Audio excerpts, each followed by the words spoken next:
Hey everyone, today we're going to be taking a look at the ultrasonic distance sensor, a very popular sensor used to measure how far away surfaces and objects are from your project. The way it does this is by sending out an ultrasonic wave, waiting for it to deflect off the surface or object, bounce back towards the sensor, and by measuring how long it took the wave to travel that distance, we can determine how far away the objects are from your sensor. Now it's important to mention a few times that this sensor will not work. One is if you're trying to measure objects that are on an angle off of the center of the sensor. What's going to happen is the sound waves will actually deflect off the object and continue down the road instead of deflecting back towards the sensor. The other time is if you're trying to measure really small objects. Because the surface area of the objects are so little, not enough energy will reflect back towards the sensor and we're not going to be able to pick them up. The last thing to remember is that sound travels in a conical shape. So if you have objects off to the sides of your project, you might actually pick those up and assume that they're right in front of your project. Okay, let's take a look now at the wiring. Okay, wiring is pretty simple. We have 4 pins, 5 volts and ground, trig and echo. Those 2 digital pins refer to the microphone and speaker, and they plug directly into the male pins on your Arduino. We have 5 volts and ground into the red and blue bus bars, and then pins 11 and 12 on the yellow data pin bars on the top. Notice how we're only using female wires and the male pins. We do not need breadboards, no need in this lab. Okay, now we're going to go over the ultrasonic distance sensor code. This code is taken directly from the textbooks. Let's go over it just to explain what some of the lines are doing.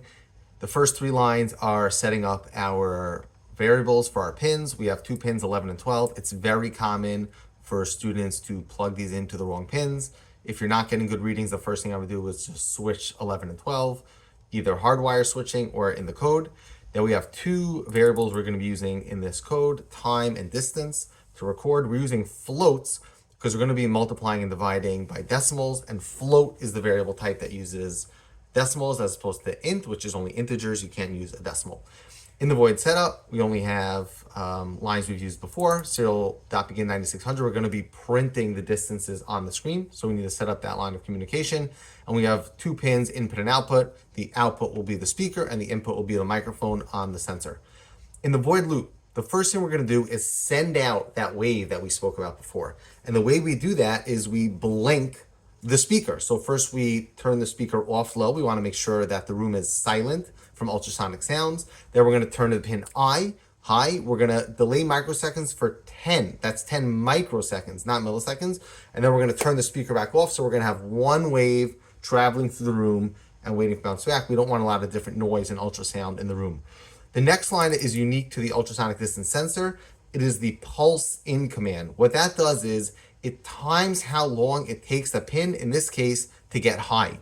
How does the pin get high? When that wave smashes back into the microphone, the pin turns high, and the pulse in command will record how long that took. We're going to record that amount of time in the variable called time. Now, what we just recorded was how long it took the wave to go. We want to know how far the wave went. So the math is explained in the PowerPoint and in the textbook, but to break it down in code, all you have to do is multiply the amount of time the wave traveled by this constant, and you'll get the distance that the wave traveled. The next line divides by 2. The reason we want to divide by 2, because up until now we've been measuring the wave there and back. We really only care about one way there. That's the distance we want to measure. And then we serial print the distance. Distance equals in quotes, it'll print it on the screen, and then we'll print the variable and then a little label after inches.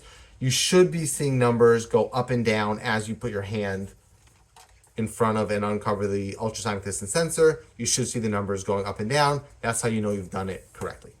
The last part we need is a servo using the 3-prong connector for 5 volts and ground and data. You're going to plug those into pin 13.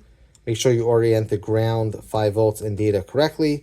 We now have our entire circuit plugged in, ready to go. Now we're going to take our ultrasonic distance sensor code and turn it into the autobatter code. We do that by incorporating the servo motor into it. We start by including the servo library and naming our servo. In this case, we're going to name it BAT. We then go to the void setup and use the .attach function. So bat.attach 13. This tells our code what pin we attach the servo motor to. If you're using a different pin, you'll change that 13 to a different number. Now we need to tell the code where to put the bat. So we're going to go to the bottom of our void loop and we're going to write bat.write 0. What that does is it makes sure that when we start, our bat is cocked back and ready to go. We're going to control the swing, use a very simple if statement based on the variable distance. That's how far away something is from our ultrasonic distance sensor.